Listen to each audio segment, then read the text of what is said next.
Hello everyone, welcome to our GK class. Students, we were doing our fifth unit of our GK book, that is Maths Magic, and we had completed till page number 73. So today we will begin with page number 74. Page number 74 is Know Your Measure. Given below are terms of measurement, write their values taking help from the help box. तो आपको नीचे help box दिया हुआ है. इस side में कुछ measurement terms दी हुई हैं लेफ्ट साइड में, as you can see.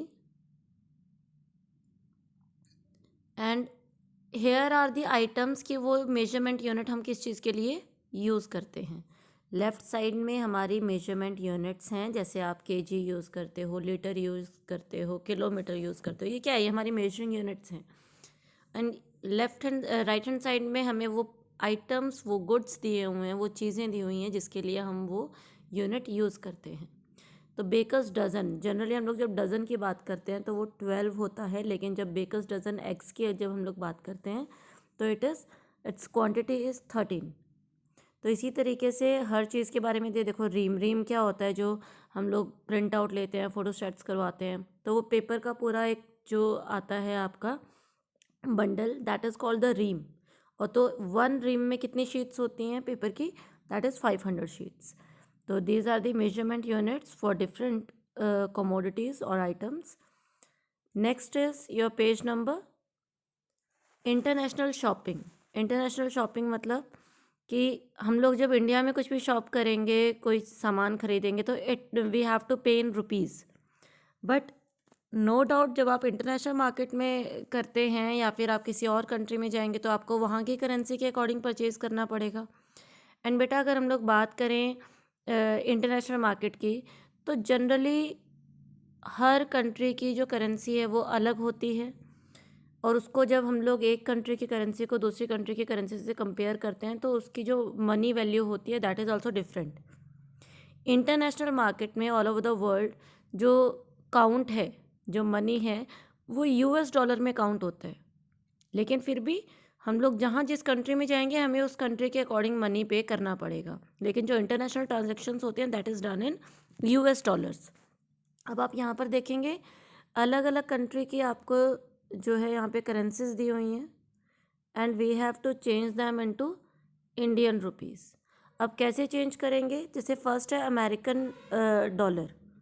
Okay, आपने एक जैकेट खरीदी है दैट इज़ $40. तो $40 को अब आपने डॉलर रुपीज़ में कन्वर्ट करना है. तो हम सबसे पहले तो हमें $1 की हमें वैल्यू पता होनी चाहिए. तो नीचे हेल्प बॉक्स में देखेंगे $1 इज़ इक्वल टू 66 रुपीज़. तो $1 66, तो $40 को आप 66 से क्या कर देंगे? Multiply, and then you will get your price value in Indian rupees. Similarly, when you bought a bottle of French perfume, its cost is 30 euro. This is the symbol of euro. This is the symbol of euro. तो 30 euro को अब आपने Indian rupees में convert करना, तो सबसे पहले हमें 1 यूरो की वैल्यू पता होनी चाहिए. तो here you can see 1 euro is 74 rupees. तो आप 30 को will multiply with 74, and here is our answer, that is 222.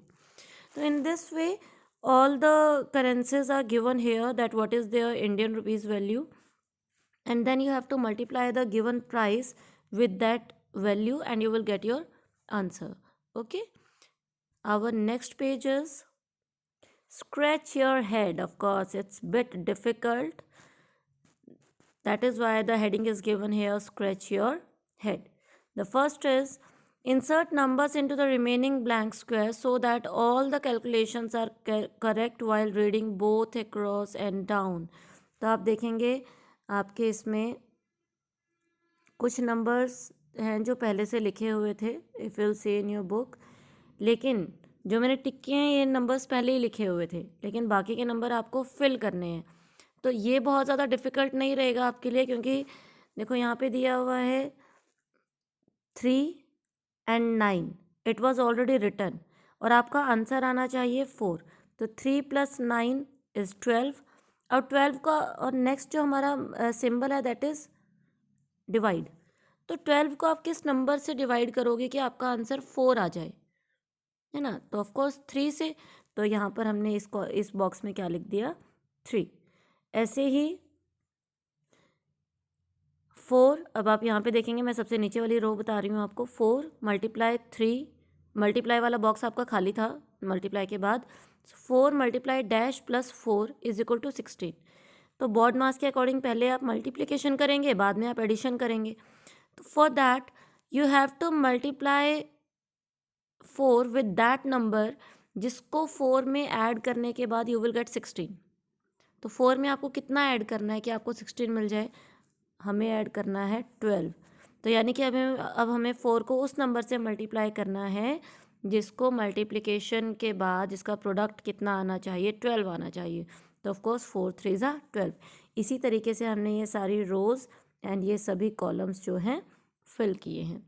Now our next question is insert either plus sign or minus sign in between the following digits to make it equal to 100 without changing the order of the digits.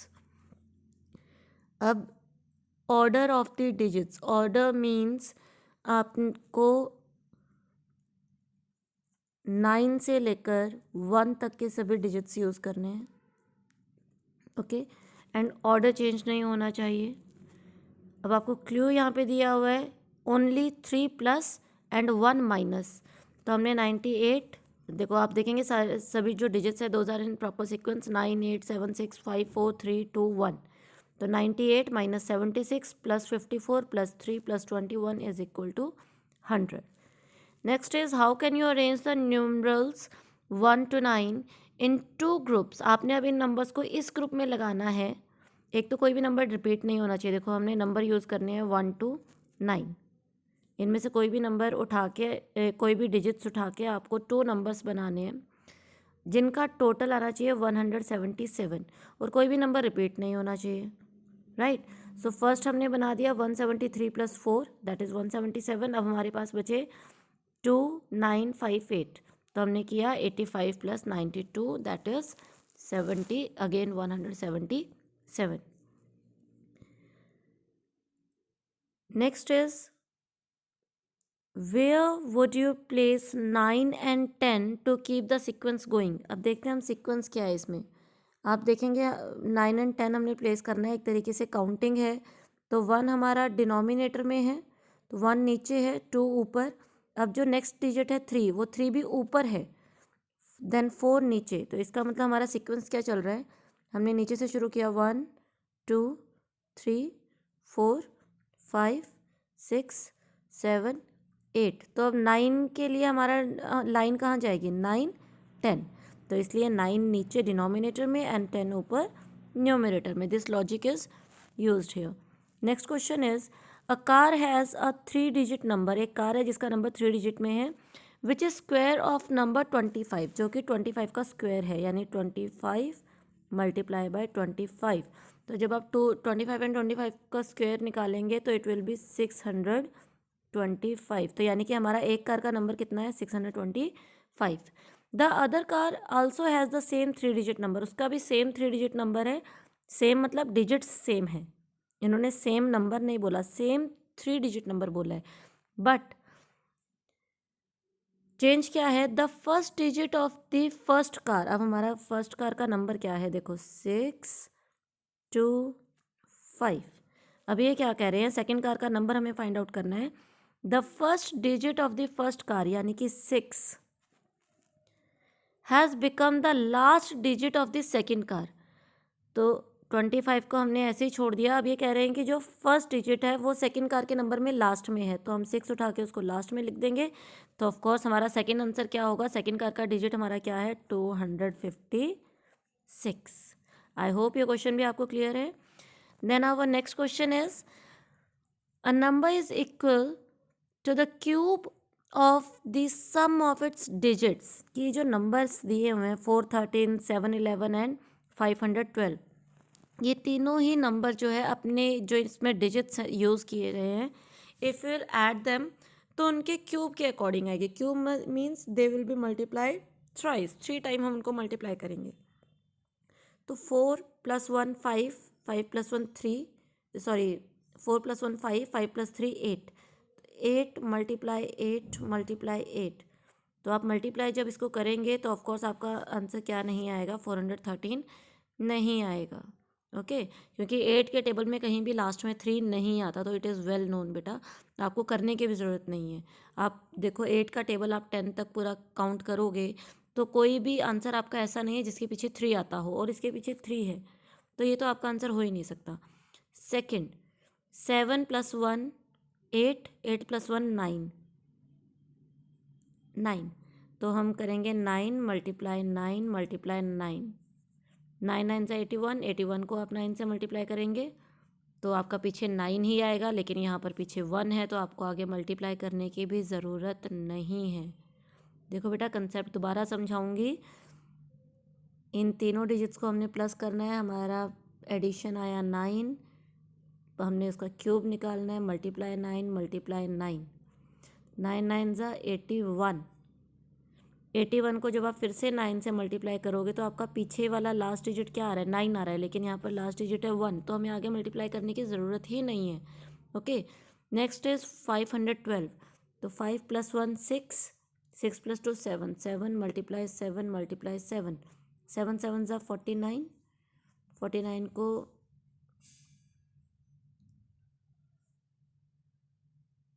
Wait, okay, 5 1 6 6 2 8, 8 × 8 × 8, 8 8 ज़ा 64, 64 को आप 8 से जब again you will multiply 8 तो 32, and 8 6 ज़ा 48, 48 + 3 51। सो ये हमारा वो नंबर है 512, जिसके तीनों डिजिट्स को ऐड करके जब आप उसका क्यूब निकालेंगे तो it will be equivalent to this number. Now our next page is, here formulae can be fun. This one is very easy बेटा, कि इसमें आपके मैथमेटिकल फॉर्मूलाज दिए हुए हैं, आपने जस्ट उन्हीं को एज अ आंसर इस क्रॉसवर्ड पजल में फिल करना है। तो I have written the answers here only, और ये आपको आने भी चाहिए क्योंकि आप मैथ्स में अपने ये फॉर्मूलाज यूज़ करते हैं। तो SP - CP यानी selling price minus cost price आपका क्या होता है, प्रॉफिट होता है। लेंथ ब्रेथ हाइट को मल्टीप्लाई करके हमारी वॉल्यूम निकलती है। 2 × लेंथ + ब्रेथ आपका पैरामीटर का फॉर्मूला है रेक्टेंगल का। Then length × breadth is the formula of your area. Then distance divided by time आपका स्पीड का फॉर्मूला होता है। P × R × T/100 is the formula of interest rate, simple interest. Then 2πr is the formula of circumference, फ्रांस का ई बेटा नीचे लिखा हुआ है। अब ये देखेंगे, do you know, it is very interesting, body mass index is the measurement of the body weight based on height. अब हम सबको रहता है मेरी हाइट कितनी है, मेरा वेट कितना है, मैं कहीं ज़्यादा पतला तो नहीं हूँ, ज़्यादा मोटा तो नहीं हूँ, है ना। तो how you can check whether your weight and height are equivalent to each other, for that we have to measure the BMI। अब BMI क्या होता है, BMI आप कैलकुलेट करेंगे अपना वेट इन केजीज, आप अपनी बॉडी का वेट मेजर करेंगे, वो आप ऊपर लिखेंगे, और उसको आपने डिवाइड करना है स्क्वायर ऑफ योर हाइट, आपने अपनी हाइट से उसको डिवाइड करना है, लेकिन आपने जो हाइट अपनी मेजर करनी है that should be in metres, generally feet में होती है तो आपने उसको मीटर्स में करना है। ओके, दैट, और उसके बाद आप क्या करेंगे, अपने वेट को अपनी हाइट से करेंगे डिवाइड, और जो भी आंसर आएगा अब आप उसके अकॉर्डिंग चेक कर सकते हैं, अपनी हाइट और वेट के according.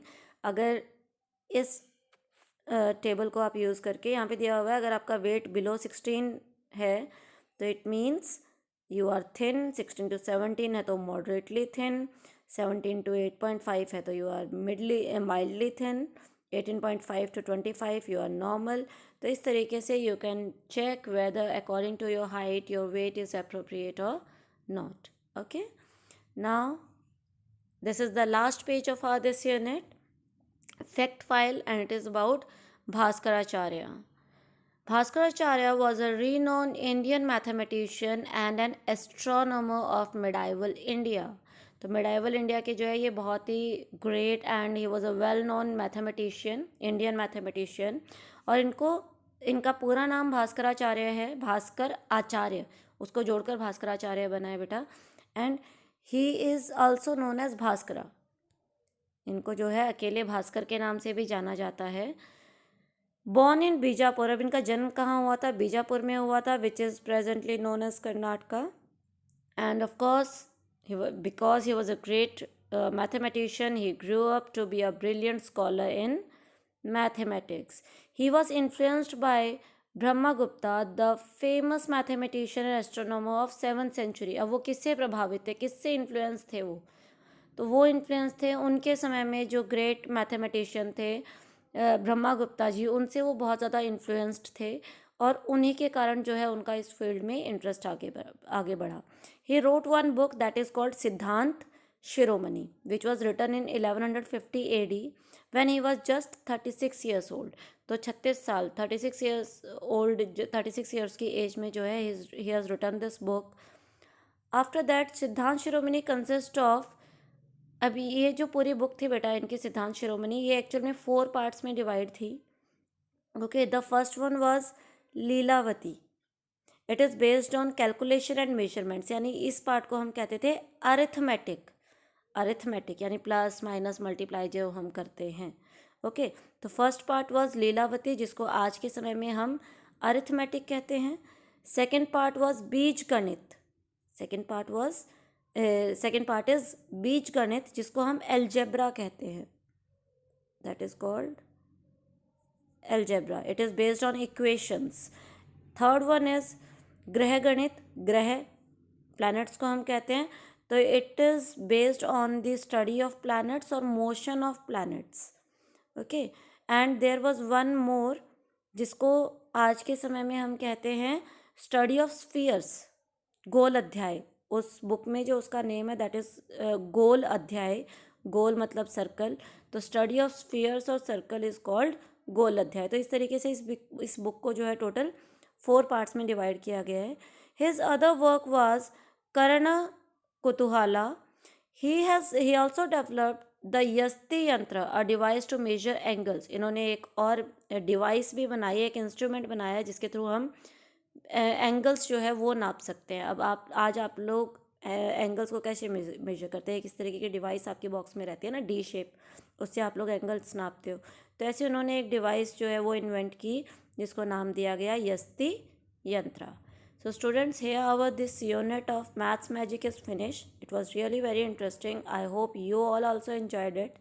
Now your page number 79 and 80. These 2 pages will be your homework. आप देखेंगे here it is written test your wisdom. So I have explained almost all the questions. Now you have to see that which logic or which trick will be used in these questions to fill them or to do them correctly. Okay, so use your mind, find out the tricks and try to solve these 2 pages. Okay, now I'll see you again with the next chapter. Till then, all of you take care and have a good day.